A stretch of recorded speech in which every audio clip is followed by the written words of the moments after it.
Sejatinya setiap manusia memiliki sejarah atau memori di masa silam, dengan seseorang yang memiliki kemistri dan terkesan di dalam hidupnya. Dalam hal ini adalah sebuah pertemuan, memiliki kekuatan untuk membangun jalinan hubungan yang erat dan penuh makna. Bukan hanya sebagai sarana komunikasi, melainkan juga sebagai perekat hati, yang menghubungkan individu dalam kebersamaan yang tulus. Berikut kisah pertemuan Herdi dengan Nurdin Aliandi. Selama 20 tahun terpisah, dipertemukan kembali, dalam satu wadah. Simak selengkapnya. Pak, saya ingin cerita. Dulu, saya waktu di saat kecil ikut Pak Nurdin Aliandi. Saya suka dididik, suka dibimbing, suka dinasihatin, dan suka diajarin. Tentang apa? Tentang segala hal aja Pak, jangan sombong, sayangi sesama. Kita selama 20 tahun ketemu, ternyata udah menjadi ketua lembaga. Terus? Nah maka dari itu kita kaget. Ingin dari dulu ketemu. Sebelum 20 tahun di mana adanya, bahkan kita sering nyari-nyari tapi ternyata tidak ada, tidak ketemu. Pernah dengar dari rekan-rekan suruh ada katanya di pengantin Ali di sana, di belakang rambutan. Sering kita cari-cari, bukan sekali dua kali, tetap aja tidak dipertemukan. Tiba-tiba waktu ketemu 20 tahun kok bisa jadi ketua lembaga BAI. Dulu berjualan, jualan ikan, jualan buah-buahan, tapi sekarang yang dekat-dekatnya sekarang seperti pengacara, penasehat, profesor, sehingga Andi ingin tertarik, ingin belajar, ingin lebih baik lagi. Dulu juga dari kecil emang selalu dididik, selalu diarahin, ngikutin Pak Nurdin. Sekarang saya selama 9 bulan di Badan Tugas Indonesia. Bagaimana rasanya? Apakah Bapak semakin dewasa? Saya semakin dewasa, Bangga gitu? nyaman dan bangga, dan banyak dihargain orang, yang nambah-nambah wawasan kita di sini. Sekarang udah merasa, udah agak merasa bisa lah, seperti dari perihal pasal-pasal selalu diajarin. Pasal tentang hukum, akhlak, dari sifat. Tadinya yang arogansi, sekarang udah enggak. Tadinya pemarah, sekarang udah enggak. Tadinya orang radikal, sekarang udah enggak juga. Jadi dididik untuk merubah diri itu benar-benar ya, di dalam dan di luarnya, di dalam diri kita dan luar kita ya. Iya, berarti manfaat ya. Iya.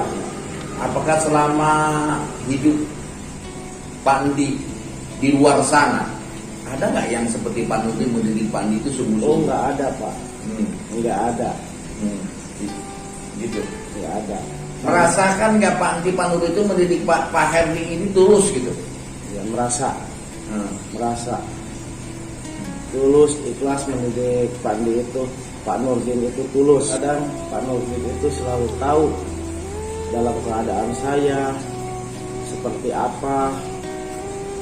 Maka dari itu saya bingung, kok tahu ya lagi keadaan saya lagi butuh apa aja, kok tahu gitu. Jadi bingungnya. Nah itu yang saya salut, bangga kepada Pak Nurdin itu. Dan lagi gak ada uang selalu tahu. Apakah Bapak minta?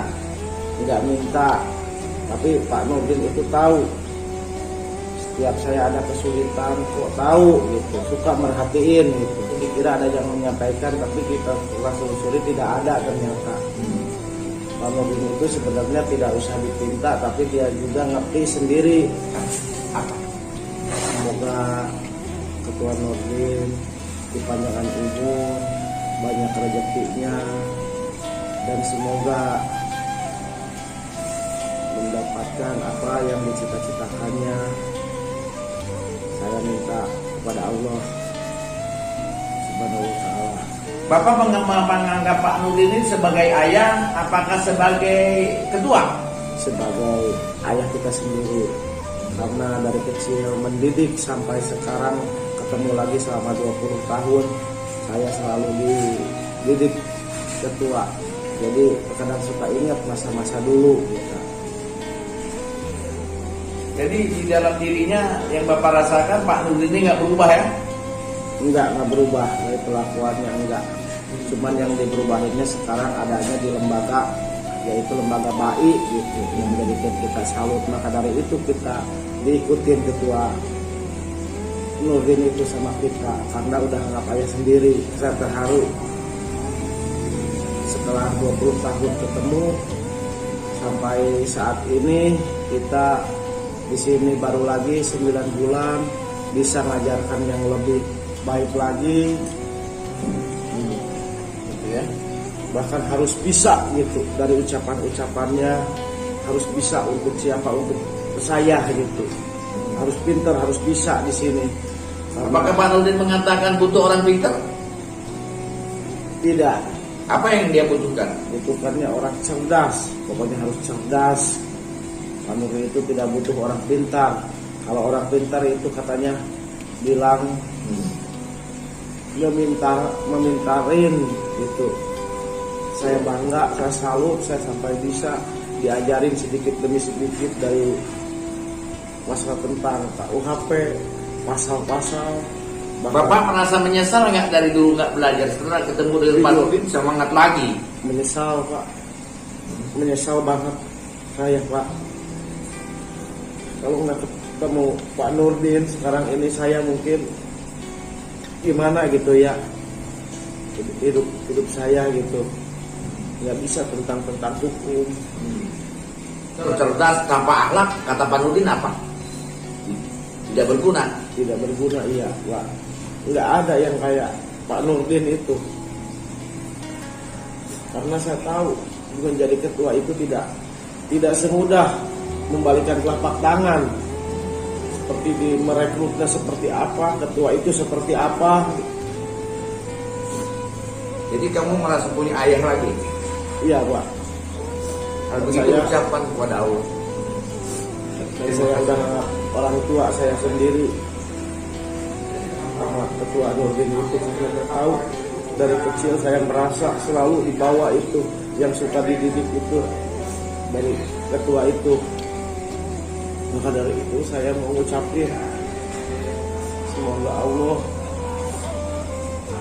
panjangin umurnya Pak Nurdin, cepat rezekinya, dan semoga mendapatkan apa yang dicita-citakannya. Rekan-rekan kita yang ada di sini jangan salah gaul, yang di luar sana pun jangan salah langkah. Seperti Pak Haji dulu tadinya arogansi, sekarang udah alhamdulillah udah enggak.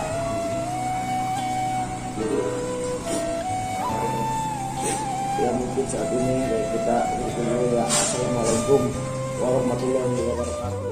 Lebih lanjut, Herdi Ketua Bidang Organisasi dan Kaderisasi BAI DPD DKI Jakarta menambahkan, melakukan suatu perubahan harus dimulai dari niat yang kuat dan dukungan dari orang terdekat. Dari Pak Nurdin Aliandi selaku Ketua BAI DPD DKI Jakarta, saya banyak mendapatkan pelajaran tentang arti kehidupan yang sesungguhnya dan pentingnya akhlak dalam kehidupan sehari-hari, ucap Herdi.